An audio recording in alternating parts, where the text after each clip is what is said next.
Buenas noches. Vamos a empezar la meditación de esta noche.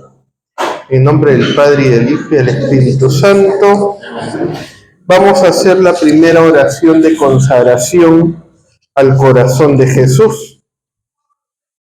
Oh Sagrado Corazón de Jesús, a ti consagro y ofrezco mi vida, mis acciones, pruebas y sufrimientos, para que desde ahora todo mi ser emplee única y exclusivamente en amarte, honrarte y glorificarte.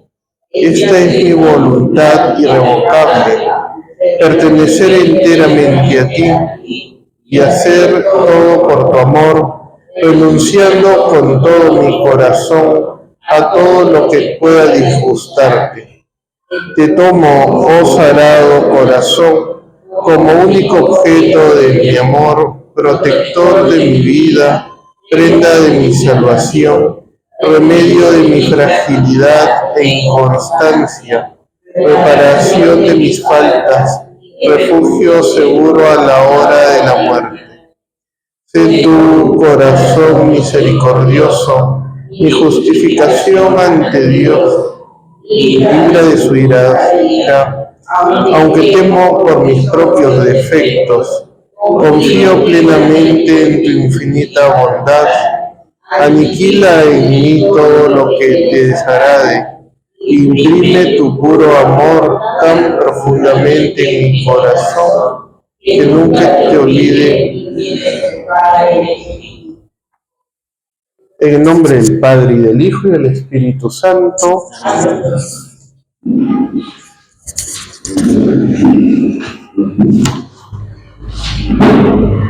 Si recuerdan, hace un mes más o menos, hablábamos del triple amor, y cuando hablábamos del triple amor nos referíamos, bueno, siguiendo la encíclica, el Papa se refiere a ese amor divino infinito, que como muchas cosas de Dios es una gracia el poderlo entender. El corazón o la mente del ser humano siempre se quedará muy chiquita para comprender el infinito amor de Dios. Y por eso es una gracia que hay que pedirle, el poderlo entender, el poderlo meditar, el poderlo hacer vida. Luego, en ese triple amor, en segundo lugar, contemplábamos la dimensión espiritual de la humanidad del Señor. Cuando el Verbo se hace carne, como todo ser humano, lo que dice al final de los evangelios de la infancia, ¿no? Jesús iba creciendo no solo en estatura, sino también en sabiduría y también en gracia. Entonces, no es que él de bebito ya era totalmente consciente de ese infinito amor, sino de que poco a poco va a ir adquiriendo esa conciencia en la medida que va creciendo, en la medida que se va dando cuenta de la infinitud del amor divino. Obviamente que como Dios sí lo tiene, ¿no? O sea, eso es indiscutible, pero como ser humano va siguiendo el proceso natural, ¿no? Y es por eso que como hombre esa conciencia y esa, ¿por qué no decirlo?, posesión del amor se va desplegando en la medida que él va creciendo, ¿no?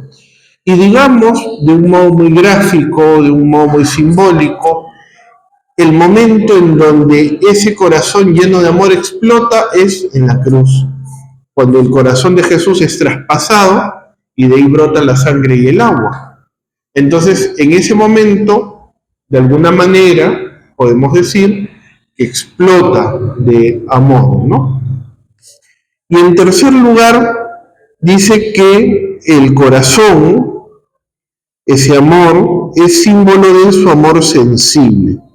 Es decir, que Jesús amaba. Dios nos ama, no nos olvidemos que Dios es amor. Y por eso, en esa línea, no nos olvidemos de que ante la infinita oferta del amor de Dios, el ser humano también tiene que corresponder a ese amor.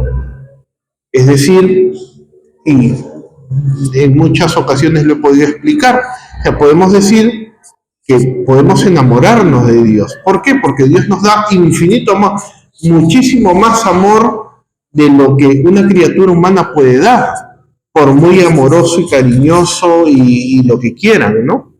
Puede estar bañado en miel, pero eso no tiene punto de comparación con el infinito amor que Dios nos tiene.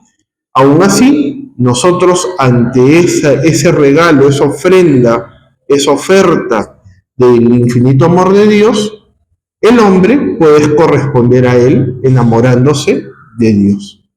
¿Sí? No sé si me dejo entender hasta ahí. Entonces, el corazón de Jesús, en la línea de la explicación que venía siendo, es el símbolo de ese amor que explota en la cruz cuando es traspasado por el soldado, y de ahí sale esa sangre y esa agua como muestra de su infinito amor, que de hecho, para los que han venido a la charla del miércoles recordarán, no, me estoy confundiendo, eso lo he dicho en otro sitio, no lo he dicho el miércoles, del costado abierto de Cristo brotan los sacramentos. O sea, no solamente es la explosión, de ese costado abierto, de ese corazón traspasado, brotan los sacramentos. ¿Y qué cosas son los sacramentos? Una caricia de Dios. Es verdad, tiene una expresión, tiene una forma de hacerse, tiene una forma de administrarse. A veces depende mucho de, ¿cómo decirlo? Quien preside un sacramento puede ser más cercano, menos cercano, más elocuente, menos elocuente. Son cuestiones circunstanciales, pero en el fondo todos los sacramentos, empezando por la misa, son una caricia de Dios para su iglesia, para los hombres. Entonces, de ese costado abierto que les decía, brotan los sacramentos, y esos sacramentos son los que siguen acariciando a los hombres, o mejor dicho, Dios sigue acariciando a los hombres, ¿no? De una forma muy sana, muy santa, muy pura, pero los sacramentos son eso, ¿no? Una caricia del amor de Dios. Entonces, ya habiendo hecho toda esa explicación, leíamos en la última vez unas líneas de San Juan de la Cruz, pues pasamos ahora al número 70. Los que tienen el librito verán que nos estamos acercando, después de 8 meditaciones, a la mitad de la encíclica.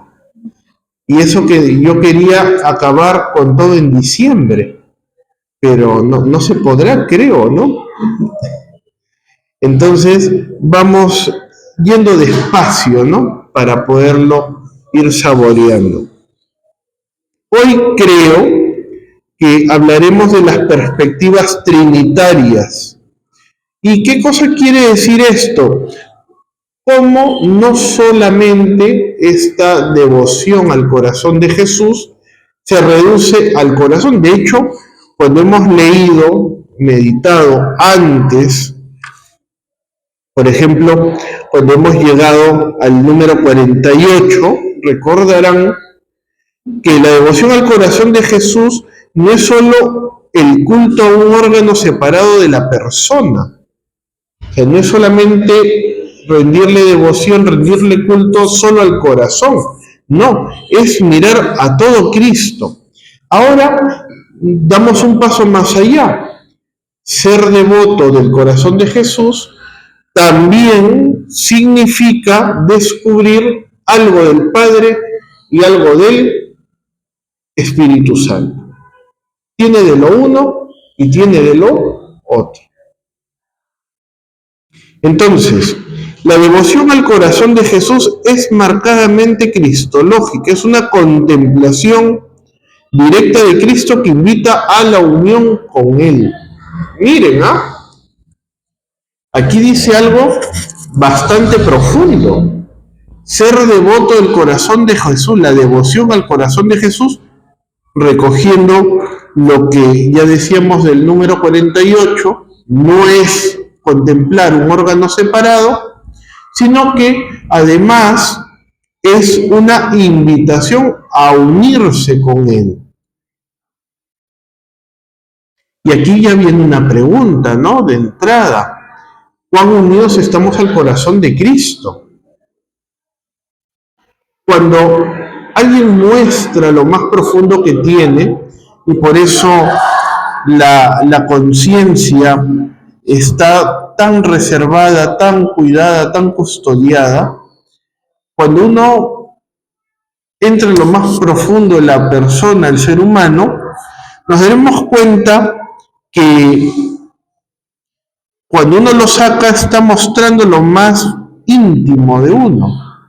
Entonces, cuando nosotros hablamos del corazón de Jesús y nos recuerda el Papa Francisco que debemos unirnos a Él, ¿qué es lo que nos está diciendo? Tenemos que hacer vida eso íntimo, eso profundo que tiene el corazón de Jesús. Y aquí podríamos hablar de diferentes uniones. Una unión afectiva, eso no está en la encíclica. Una unión afectiva, es decir, el sentir algo por Jesús. También esto yo en algunas ocasiones ya lo he podido explicar, ¿no? No estoy hablando de una atracción física, no estoy hablando de un amor carnal, porque uno puede decir, ¿cómo voy a sentir algo por Jesús? Porque recordemos que Jesús, por ejemplo, para un varón, ¿no? Dirá, ¿yo cómo puedo sentir algo por otro varón? No, no estamos hablando de eso. No estamos hablando de esto. Y ojo, no estoy hablando de discriminación, por si acaso. No. En absoluto. Sin embargo, sí podemos decir que estamos hablando de un amor más profundo, un amor que no se llega a lo carnal. Entonces, nosotros podemos tener una unión con el corazón de Jesús en la medida de que descubramos el infinito amor que hay en Él. Y todos podemos amar desde el corazón de Jesús. Segundo, hablamos de una unión o adhesión moral. ¿Y a qué nos referimos con esto? Una unión en las virtudes, en los mandamientos, en la forma de vida, porque vamos a plantearlo desde una forma negativa. ¿Qué gano diciendo yo que soy devoto al corazón de Jesús si no ha habido un cambio en mi conducta? No ha habido un cambio en mi vida. Llevo la misma vida de antes.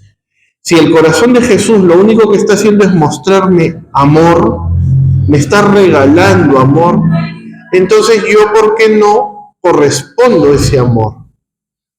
¿Y cómo correspondo ese amor?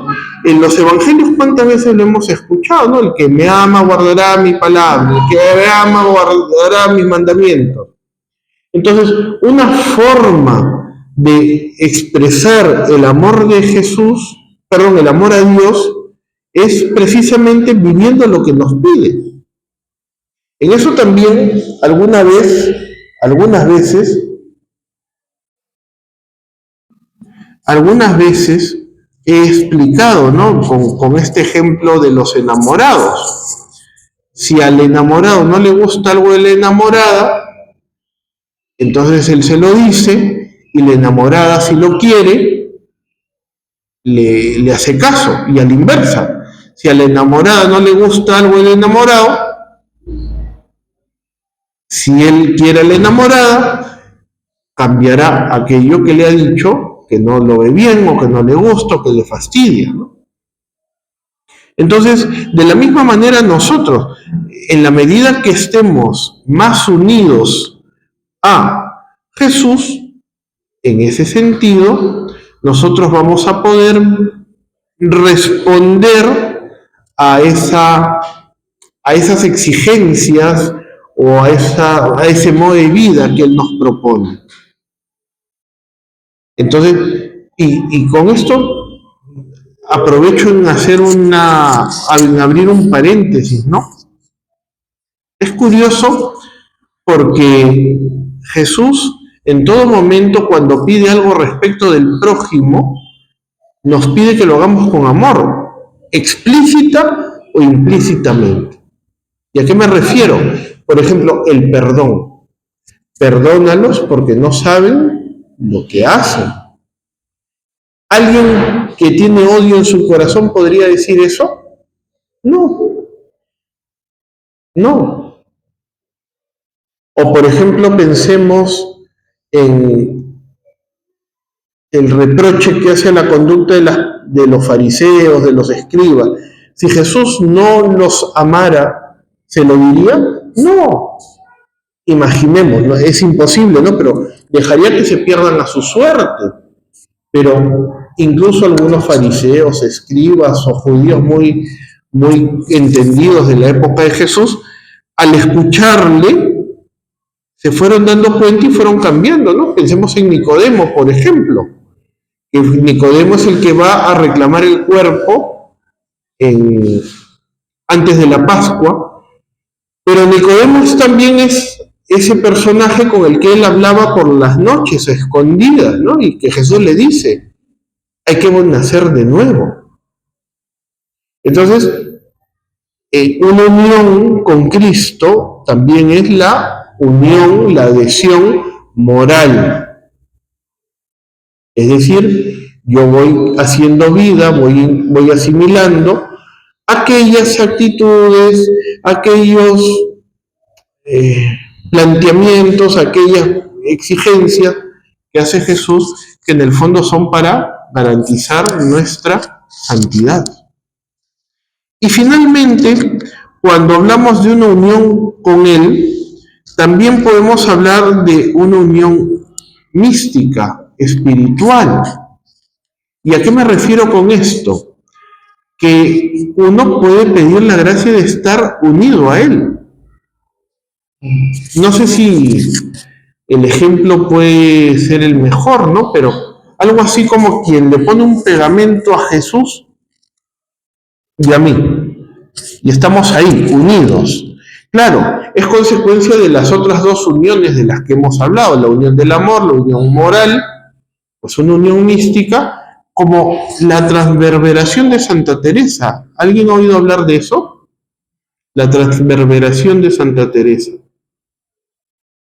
Santa Teresa es una santa del siglo XVI y cuentan los biógrafos que en algún momento de su vida ella recibió como una especie de flechazo en su corazón. Y era un flechazo de amor de Dios, ¿no? Entonces, algo así es esa unión mística, ¿no? Por la que ha pasado Santa Teresa y tantos otros santos, que es esa unión mística profunda con Él. ¿Y eso cómo se va a expresar? Se va a expresar también en la oración. Se va a expresar en el deseo de estar tiempo con Jesús. Porque si no quisiéramos, entonces tampoco nos facilitaría los medios para poderlos hacer. Es por eso que las almas que están unidas a Jesús, de alguna manera, son las almas que pasan más tiempo con Jesús. En el sagrario, en la adoración, en los momentos en donde pueden estar ante el Santísimo Sacramento expuesto, etc. Entonces, es una unión de amor, es una unión moral, es una unión mística. Esto es lo legítimo si tenemos en cuenta lo que pide la carta a los hebreos. Correr nuestra carrera con los ojos fijos en Jesús. Sin embargo, no podemos ignorar al mismo tiempo Jesús se presenta como camino para ir al Padre. Yo soy el camino, nadie va al Padre sino por mí. Él nos quiere llevar al Padre. Así se entiende por qué la predicación de la Iglesia desde los comienzos no se detiene en Jesucristo, sino que nos conduce al Padre. Él es quien, en último término, como plenitud frontal, debe ser glorificado. Lo que quiere hacer Jesús por nosotros en general es que lleguemos al Padre. Antiguamente, digo antiguamente porque hoy en día hay más bien un florecimiento de esto. Antes se decía que el gran desconocido era el Espíritu Santo. Y hoy en día, gracias sobre todo a diversos movimientos que difunden la devoción al Espíritu Santo, el Espíritu Santo ha dejado de ser el gran desconocido. Y ahora algunos dicen que el gran desconocido es el Padre. El Padre, Dios Padre. Y entonces ahora hay que conocer un poco más. A Jesús lo conoce la gran mayoría, aunque sea sabe cómo es su cara. Del Espíritu Santo muchos piensan en la palomita, ¿no? Ya, bueno, que ese es el mínimo. Pero ¿y del Padre? El Padre. Entonces algunos dicen que el gran desconocido es el Padre. Tanto así que algunos, por ejemplo, dicen, así como en Pentecostés es la fiesta del Espíritu, hay que hacer una fiesta para el Padre. Y parece que la cosa no va por ahí, porque toda la liturgia apunta al Padre. Para eso vengan los miércoles, ¿no? Ya vamos a entrar en esos temas. Vamos a ver qué cosa hace cada persona en la Santísima Trinidad en la liturgia, ¿no? Entonces, toda la liturgia, absolutamente toda la liturgia, apunta al Padre, a Dios Padre. Entonces, Jesús va a ser ese camino. Y el corazón de Jesús es ese espacio que se abre para llegar al Padre. Para llegar al Padre. Entonces, una gracia de ser devoto del corazón de Jesús se puede deducir de esta afirmación del Papa, es la de conocer el camino para podernos encontrar con el Padre. Y esto es fundamental, como les vuelvo a repetir, porque, como dice aquí, es voluntad de Dios, es voluntad de Jesús el que nosotros nos acerquemos al Padre. Y ahí está el reto, que encontremos el camino. Jesús es el camino, la verdad y la vida. Entonces, ahí está el reto de encontrar el camino, nuestro camino, mi camino, para llegar al Padre. Luego va en el número 71 a decir, detengámonos por ejemplo en la carta a los Efesios, donde se puede advertir con fuerza y claridad cómo nuestra adoración se orienta al Padre. Doblo mis rodillas delante del Padre. Hay un solo Dios y Padre de todos, que está sobre todos, lo penetra todo, está en todos. Siempre y por cualquier motivo den gracias a Dios nuestro Padre. El Padre es aquel a quien nosotros estamos destinados. Por eso decía San Juan Pablo II que toda la vida cristiana es como una gran peregrinación hacia la casa del Padre. Es lo que experimentó San Ignacio de Antioquía de camino al martirio. Siento en mi interior la voz de un agua viva que me habla y me dice, ven al Padre. Todo se orienta al Padre. Por eso, aquí la primera cita de Efesios 3:14, adoración. Y aquí permítanme otro paréntesis, ¿no? Ya seguro los aquí presentes me lo han escuchado, pero a mí me apena mucho cuando la gente no se sabe arrodillar. Porque ¿qué está diciendo con el gesto de no arrodillarse? De repente unos no pueden hacerlo, y es comprensible, porque hay personas que tienen problemas en sus rodillas y no se pueden arrodillar. Es totalmente comprensible. Pero hay otras que simplemente no quieren. ¿Y por qué no quieren? Porque se va a manchar la ropa o porque es incómodo. Pero muy en el fondo es porque no han conocido quién está delante de ellos. Ese es el punto. Es decir, si yo, a ver, vamos a poner un ejemplo, hasta no sé hasta qué punto sea un ejemplo que nos sirva para explicar esto, ¿no?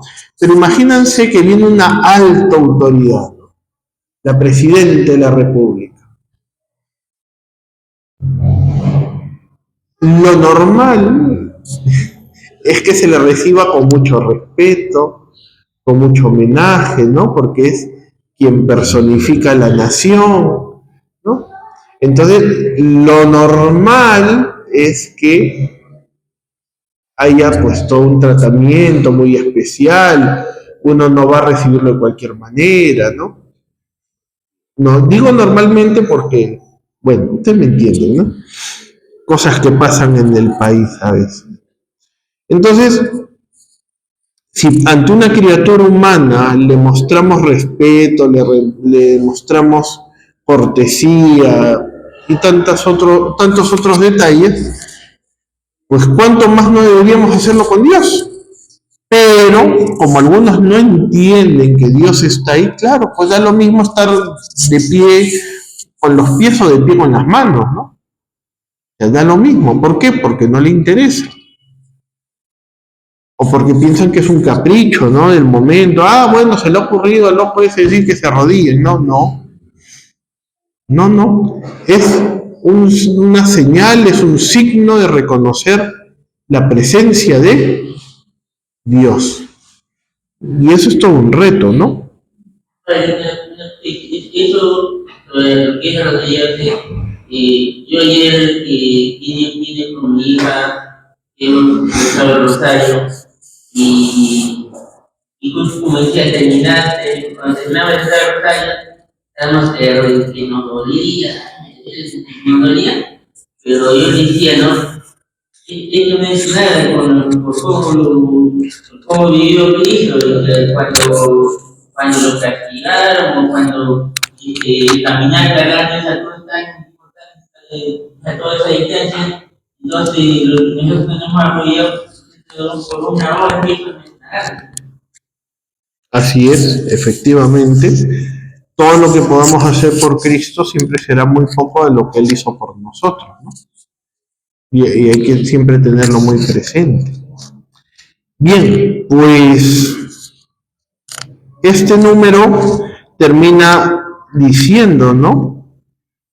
Con una frase de San Ignacio de Antioquía, que dice, no siento en mi interior la voz de un agua viva que me habla y me dice, ven al Padre, ven al Padre. Por eso hay que conocer al Padre. Todas las cosas de Dios, todas, absolutamente todas, dependen de la fe. Y la fe tampoco es algo que se vende en la farmacia y te tomas una pastilla de la fe y la fe camina sola. No. La fe es un don de Dios que hay que pedir una y muchas veces. Todos, yo el primero. Y hay que decirle, Señor, yo creo, pero aumenta mi fe. Porque si no, no sirve de nada. Bien, seguimos. Es ante todo el Padre de Jesucristo. Y ahí enumera un par de citas que lo demuestran, ¿no? Bendito sea Dios, el Padre nuestro Señor Jesucristo. O esta otra que dice, es el Dios de nuestro Señor Jesucristo, el Padre de la gloria. Cuando el Hijo se hizo hombre, todos los deseos y aspiraciones de su corazón humano se orientaban hacia el Padre. Si vemos cómo Cristo se refería al Padre, podemos advertir esta fascinación de su corazón humano, esta perfecta y constante orientación al Padre. Su historia en esta tierra nuestra fue un caminar sintiendo en su corazón humano un llamado incesante de ir al Padre. Pues Cristo, dice, ¿no? Si vemos cómo Cristo se refería al Padre, podemos advertir esta fascinación de su corazón humano. ¿Por qué se perdió Cristo en el templo? ¿Se acuerdan?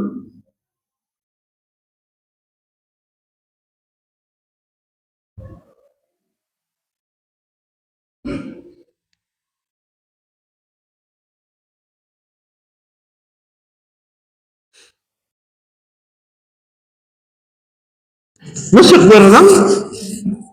A ver, ¿por qué? ¿Ah? No, a ese pasaje no me refiero. Cuando, exacto, ¿por qué? Cuando se peleó, qué bueno, que lo tengas presente también. No, cuando se perdió, ¿por qué? ¿Qué respondió Jesús?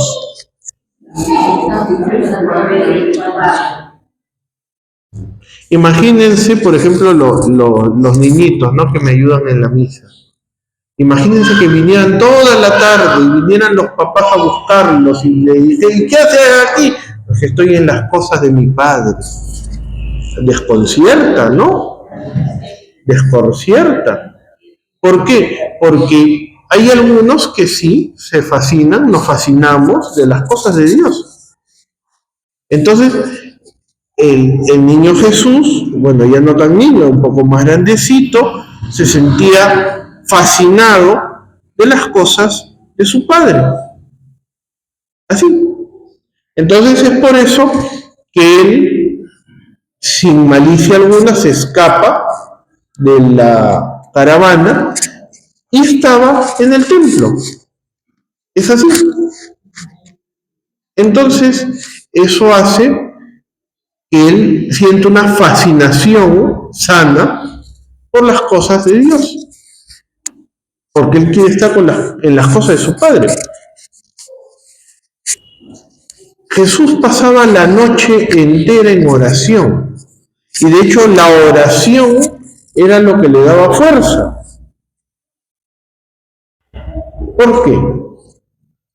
Porque en oración él podía seguir esa fascinación con las cosas del Padre. Ojalá que el Señor nos regale a todos la gracia de fascinarnos, de interesarnos, de conocer las cosas de nuestro Padre. Digo nuestro Padre porque Jesús mismo hace la distinción, Padre mío y Padre suyo, ¿no? Ojalá que todos nosotros nos veamos fascinados de las cosas del Padre. Sabemos que la palabra aramea que él usaba para dirigirse al Padre era Abba, que significa papito. En su época algunos se molestaban de esa familiaridad. Es la expresión que usó Jesús para comunicarse con el Padre cuando aparecía la angustia, la muerte. Abba, Padre, todo te es posible. Aleja de mí este cáliz, pero no se haga mi voluntad sino la tuya. Siempre se reconoció amado del Padre. Ya me amabas antes de la creación del mundo. Y Jesús en su corazón humano se extasiaba escuchando que el Padre le decía, tú eres mi hijo muy querido, en ti tengo puesta toda mi predilección. En otras traducciones dirá, toda mi complacencia.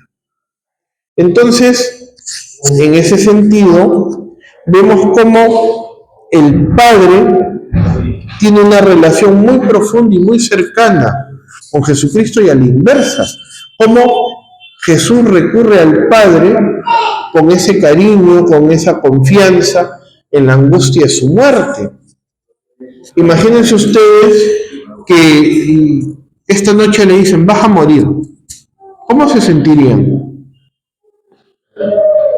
Unos asustados, otros muy tranquilos, otros preocupados porque pueden quedar cosas ahí y tantas otras cosas, ¿no? Entonces, ¿qué harían algunos? Buscar a alguien de su confianza. Jesús sabía que iba a morir, pero buscó a aquel en quien confiaba plenamente. ¿Y quién era? El Padre. Por eso qué importante es que nos demos cuenta de ese amor, de esa confianza de Jesucristo por el Padre y que lo necesitaba. Y ojalá que también nosotros nos sintamos necesitados de estar con el Padre. Y, si me permiten, ¿no? Una enseñanza, una tarea que puede salir de esta meditación es esa de sentir esa necesidad del Padre, pedirle la oración. Padre, quiero sentir esa necesidad de ti, porque si no estamos necesitados del Padre, entonces el hombre camina solo. Y por eso el hombre se va a sentir, por decirlo de alguna forma, autónomo de todo. Ya no va a confiar en Dios, ya no va a tener presente el poder, la grandeza de Dios, ¿no? Y es lo que vemos en el mundo de hoy. Un hombre que está ahí como atascado en sí mismo, ¿no? Egoísta, egocentrista, y que desgraciadamente no puede mirar la trascendencia, no puede mirar lo que hay más allá de esta vida, se queda encerrado en las propuestas, en las posibilidades de este mundo. Entonces, que nosotros hoy nos vayamos de aquí diciendo, necesito del Padre, estoy necesitado del Padre y necesito que me sostenga. Si nos sentimos necesitados del Padre, nuestro corazón estará lleno de amor. Y la parte que dice, abierta de mí el cáliz. El cáliz que iba a beber de su muerte. O sea, ¿qué quiere decir? O sea, humanamente para Jesús no era agradable lo que iba a suceder con él. Humanamente. Divinamente, Jesús sí era consciente de que ese sacrificio que iba a realizar tenía una trascendencia infinita. Pero humanamente, Jesús no lo pasó bien, al punto de sufrir la hematohidrosis, que hoy en día por los estudios sabemos que era un grado tan alto de estrés que empezaba a sudar sangre. ¿Ustedes han sudado sangre alguna vez? Para que vean que no hemos llegado a un grado tal de tensión, de preocupación, de estrés. Pero en el caso de Jesús, era tan grande ese estrés, esa preocupación. No quiero decir miedo porque él no tenía miedo, ¿no? Pero no lo pasó bien en ese momento, que empezó a sudar sangre. Que viéndolo desde una perspectiva más sobrenatural, podemos decir que ya antes de subir en la cruz, él empezó a derramar su sangre por amor a los hombres, ¿no? Esa es la cosa.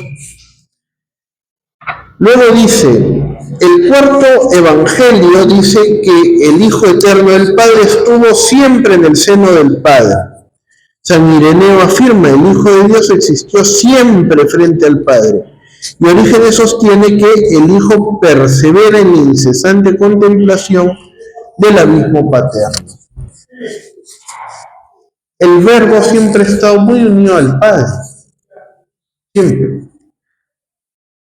El Verbo se hizo carne, pero antes de hacerse carne siempre ha sido Verbo, la segunda persona de la Santísima Trinidad. Entonces, el Verbo siempre ha estado ante el Padre, ante Dios, Y eso ha hecho que hay una constante, como dice Orígenes, incesante contemplación del abismo paterno. Pues eso también es otra gracia que hay que pedir, que nosotros podamos contemplar la grandeza del Padre. Y ojalá que nosotros lo entendamos. Yo antes les hablaba del gran desconocido, ¿no? Y debo decir que eso que se ve en la espiritualidad también lamentablemente tiene su reflejo en la teología. Los que hemos estudiado teología sabemos que hay un tratado del Hijo, hay un tratado del Espíritu Santo, pero no lo hay del Padre. A veces al Padre lo meten en la creación, ¿no? En el misterio de la creación, en Dios creador, pero en la teología no hay un tratado exclusivamente del Padre. Y por eso ahí se nota cuán desconocido es el Padre. Cuando yo he tenido oportunidad de leer de repente un artículo o algún manual, algún libro que hable de la Trinidad, es bien difícil encontrar un apartado súper desarrollado del Padre. Es muy difícil. Bueno, si alguno se anima a estudiar teología, se va a dar cuenta de eso, ¿no? Entonces, bueno, volviendo a él y también para ir terminando, ¿no? Porque tenemos también que decir una palabra del Espíritu Santo, pues es una gracia de Dios el poder contemplar el inmenso abismo paterno. Por eso, cuando el Hijo se hizo hombre, pasaba noches enteras comunicándose con el Padre amado, lo que les comentaba hace un momento, en la cima del monte. Él decía, debo ocuparme de las cosas de mi Padre. Hemos hablado de la pérdida del niño del templo. Miremos sus alabanzas. Jesús se estremeció de gozo y movido por el Espíritu Santo dijo, te alabo Padre, Señor del cielo y de la tierra. El Padre es el Creador. Y sus últimas palabras llenas de confianza fueron, Padre, en tus manos encomiendo mi espíritu. El Padre está presente de inicio a final. Luego el Papa va a hacer un breve comentario del Espíritu Santo. Volvamos ahora los ojos al Espíritu Santo, que colma el corazón de Cristo, y así arde en él. Porque como decía San Juan Pablo II, el corazón de Cristo es la obra maestra del Espíritu Santo. A mí cuando salen estas cosas, me agrada recordar ese principio de la teología de la inseparabilidad de las personas divinas. ¿Qué es eso? Que donde actúa una de las personas divinas como protagonista, está también al lado las otras dos. Por ejemplo, la redención. Ciertamente el Redentor es el Hijo, ¿no? Pero también algo tuvo que ver el Padre y algo tuvo que ver el Espíritu Santo. Y entonces eso hace que, aunque uno sea el protagonista, los otros dos están siempre presentes. O también, creo que lo explicaba hace no mucho tiempo, ¿no? Cuando uno comulga, el protagonista es el Hijo, pero también con él estamos recibiendo al Padre y al Espíritu Santo.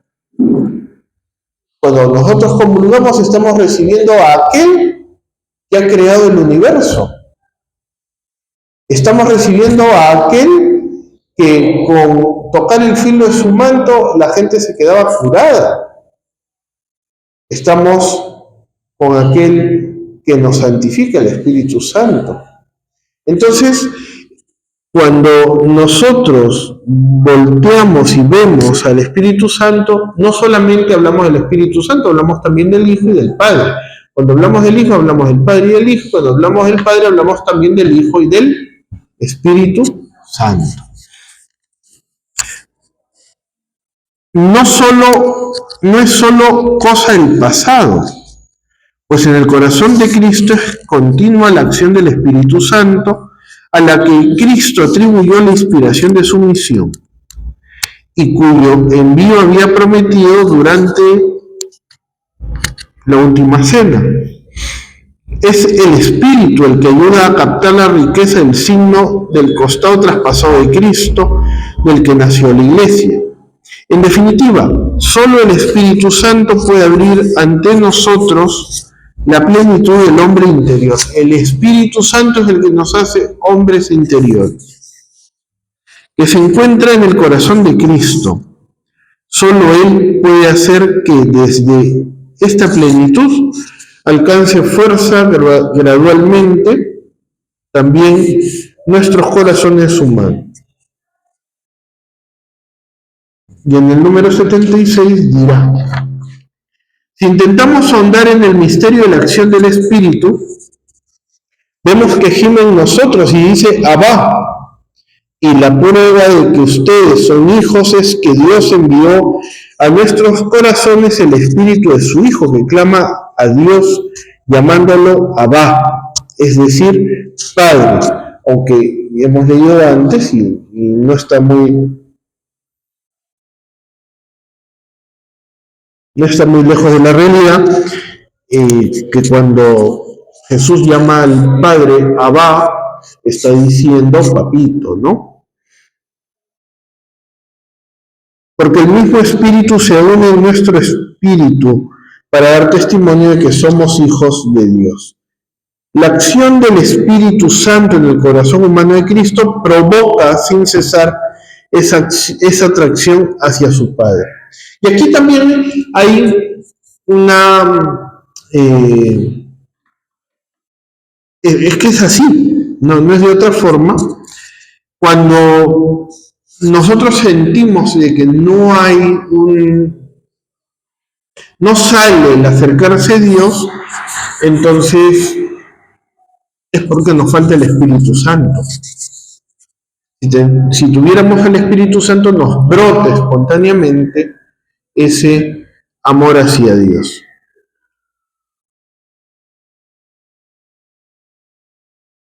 Y cuando nos une a los sentimientos de Cristo por la gracia, nos hace participar de la relación del Espíritu con el Padre.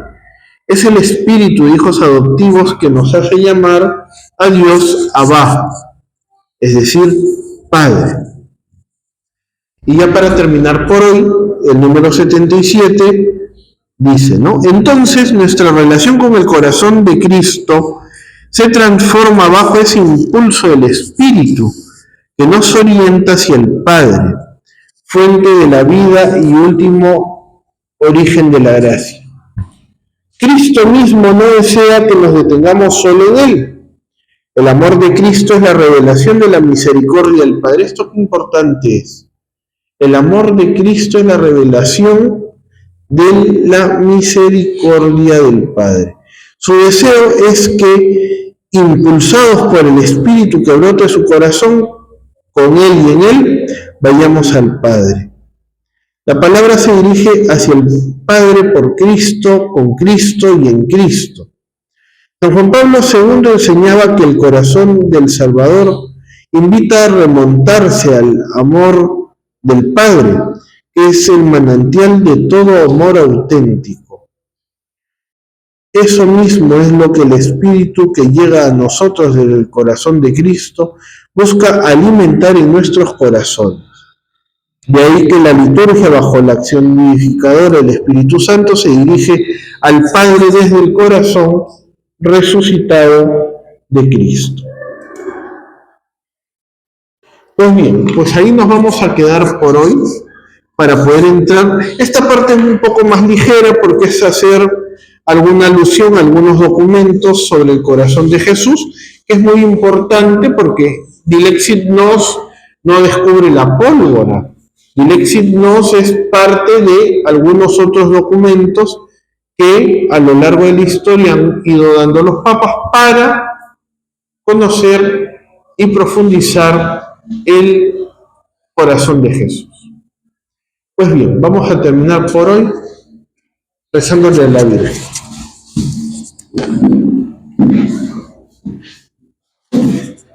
Dios te salve María, llena eres de gracia, el Señor es contigo, bendita tú eres entre todas las mujeres, y bendito es el fruto de tu vientre Jesús. Santa María, Madre de Dios, ruega por nosotros pecadores, ahora y en la hora de nuestra muerte. Amén. Que el Señor los bendiga en el nombre del Padre, y del Hijo, y del Espíritu Santo. Amén. Gracias.